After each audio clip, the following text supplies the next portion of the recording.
अस्सलामु अलैकुम वरहमतुल्लाहि वबरकातुहू स्टूडेंट। इससे पहले 2 शॉर्ट वीडियोस में हम लोग पूरे लेसन्स के शॉर्ट आंसर्स देखे थे।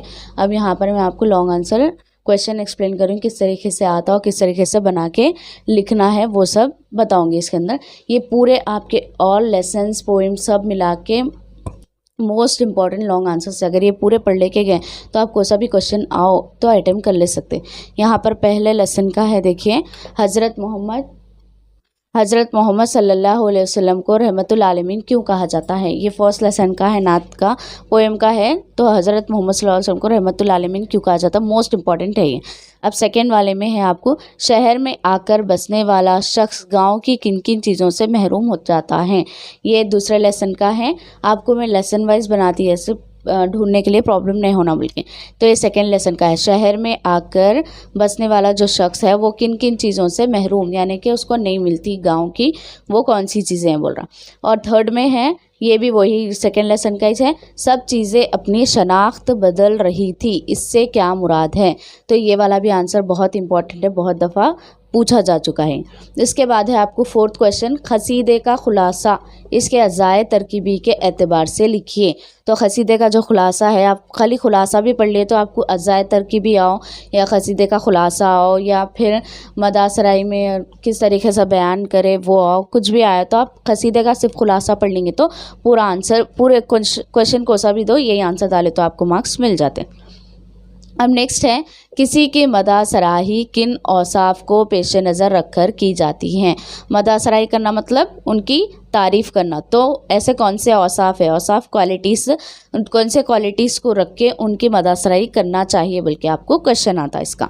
अब नेक्स्ट है, सुल्तान मोहम्मद कुली कुतुब शाह को उर्दू का पहला साहिब दीवान शायर क्यों कहा जाता है। तो यहाँ पर क्या बोल रखे, सुल्तान मोहम्मद कुली कुतुब शाह है ना, उनको उर्दू का पहला साहिब दीवान शायर क्यों कहते हैं, आपको ये क्वेश्चन, ये भी बहुत बार पूछा जा चुका है। फिर नेक्स्ट है, नज़म अलबेली सुबह का खुलासा अपने अल्फाज में लिखिए। तो अलबेली सुबह जो आप लोगों को नज़म है उसका खुलासा, कभी भी याद रखो बच्चों, अगर पोएम्स अगर आप देख रहे तो पोएम्स में खाली उसका खुलासा पढ़ लिए तो आप पूरे क्वेश्चन घुमा फिरा के भी दिया, अगर खुलासा डाल दिए तो आपको फुल मार्क्स मिल जाते। ये रहे आपको 7th वाला क्वेश्चन होगा, आगे का मैं अभी एक्सप्लेन करती हूँ। तो स्टूडेंट्स, अभी तक हम लोग लॉन्ग आंसर्स में 7 आंसर्स देखे, अब ये इसका कंटिन्यूएशन है। देखिए यहाँ पर 8 क्वेश्चन आपको दे रहा है, ये मुल्क किन हालात से दो चार हैं। ये आपको इजी से आसानी से मिल जाएंगे, आपके रीडर में भी रहते हैं या आपके वो बुक रहती, गाइड फॉलो करें तो गाइड रहता है, उसके आंसर्स रहते हैं। अब नेक्स्ट है 9th वाला, इस अफसाने में खामोश आवाज़ है जो हमारे दिल और दिमाग को झंझोड़ती है, वो क्या है। वो अफसाना दूसरा मौसम जो है उसके अंदर एक खामोश आवाज़ है तो वो हमारे दिल और दिमाग को एकदम परेशान कर देती है, तो वो क्या है, उसका आंसर आपको लिखना है। फिर उसके बाद में 10th क्वेश्चन में, नज़म औरत का खुलासा अपने अल्फाज में लिखे। औरत जो नज़म है ना उसका खुलासा लिखना है। इसका भी आप अगर सिर्फ खुलासा लिख लिए तो बाकी के कुछ भी क्वेश्चन उन्हें घुमा फिरा के दिया अगर तो एग्जामिनर तो आप ये वाला आंसर खुलासा एक याद करके लिख लिए तो बस है, आप लोगों को मार्क्स आ जाते हैं।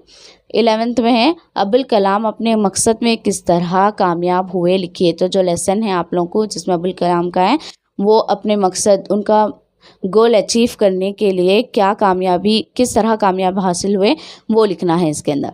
12th वन है आप लोगों को, मुसन्निफ ने शेर की ज़ुबानी इंसानों तक क्या पैगाम पहुंचाया है।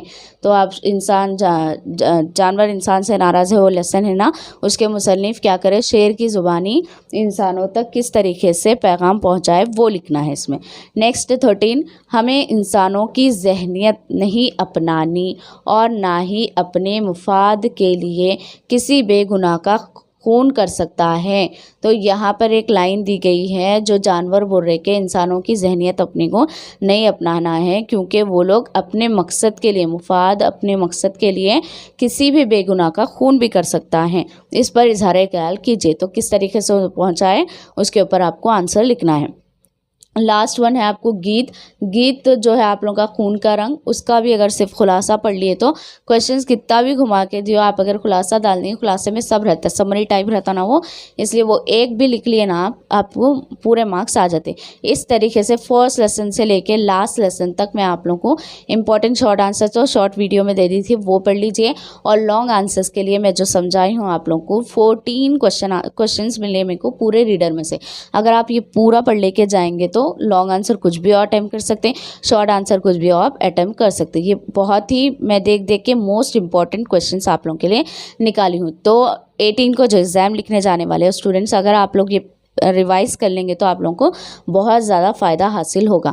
अब जो 9th में आने वाले 9th से 10th में आने वाले उन लोगों को तो पूरा लेसन डीपली एक्सप्लेन करती हूँ। जिस तरीके से पहला लेसन एक्सप्लेन करी थी मैं, उसी तरीके से लेसन वाइज पूरे जाएंगे। लेकिन 18 के लिए जो एग्ज़ाम लिखने वाले हैं उन लोगों के लिए बहुत ज़्यादा बेनिफिशियल है, बहुत ज़्यादा फ़ायदा वो लोग इससे हासिल कर सकते हैं।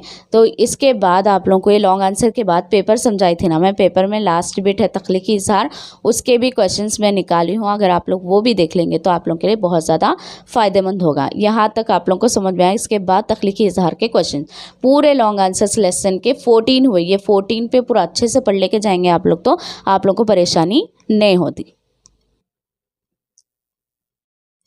तो स्टूडेंट देख लिया आप लोग लॉन्ग आंसर, आप लोगों को पूरे लेसन्स के 14 लॉन्ग आंसर निकले।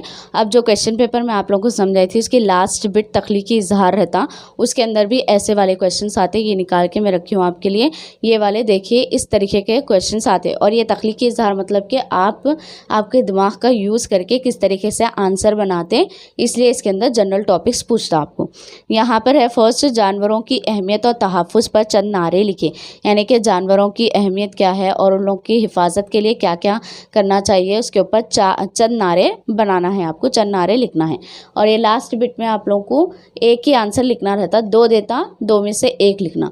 नेक्स्ट है समाजी बुराइयों की रोकथाम के लिए अवाम में शऊर पैदा करने के लिए एक पैम्पलेट तैयार कीजिए। तो समाजी बुराइयां, हमारे समाज में जो बुराइयां हैं उसको रोकने के लिए और अवाम में शऊर यानी कि ये सब चीज़ें गलत है वो बताने के लिए एक पैम्पलेट तैयार करना, वो वाला ये वाला आंसर कंप्लीट होता है जब। नेक्स्ट है तालीम निस्वा पर एक मजमून लिखिए। तालीम निस्वा किसको बोलेंगे? औरत की तालीम को बोलते हैं। तो तालीम निस्वा पर एक मजमून लिखिए। लास्ट कुछ ज़्यादा प्री फाइनल 10th का अब जो हुआ उसके अंदर आया था ये क्वेश्चन। नेक्स्ट है अच्छा शहरी के उन्वान पर मजमून लिखिए। एक अच्छा शहरी कैसा होता है, अपने मुल्क के लिए क्या क्या कर सकता है, वो वाले उस उन्वान पर आपको एक मजमून लिखना है। लास्ट वाला है आपको आलमी यौम माहौलियात पर नोट लिखिए, यानी कि पूरे आलमी मतलब दुनिया में, यौम मतलब दिन, माहौलियात मतलब अपने पास इन्वायरमेंट जैसा रहता, उसके ऊपर आप लोगों को एक नोट लिखना है। तो इस टाइप के क्वेश्चंस आते हैं आपके लास्ट बिट में, या नहीं तो लेटर आता या नहीं तो कन्वर्जेशन आता। ये सब चीज़ें क्या है आपके दिमाग में, आप इससे रिलेटेड क्या बना के लिखते हैं वो एग्जामिनर चेक करने के लिए तख्लीकी इज़हार दिया गया है आप लोगों को। अब तक शॉर्ट आंसर्स भी देख लिया, आप लॉन्ग आंसर्स भी देख लिए, अब तख्लीकी इज़हार भी देख लिए। तो ये पूरे अगर आप अच्छे से रिवाइज करके जाएंगे, अच्छे से पढ़ लेंगे तो आपको पेपर अटेम्प्ट करने में कोई भी मुश्किल नहीं होगी। तो इस तरीके के क्वेश्चन आपको आता है, इसमें लेटर भी आ सकता कभी, यानी तो कभी कन्वर्जेशन देता, तो आपको उसके अंदर क्या समझ में आ रहा उस हिसाब से आप उसका आंसर लिखेंगे। ठीक है, शुक्रिया।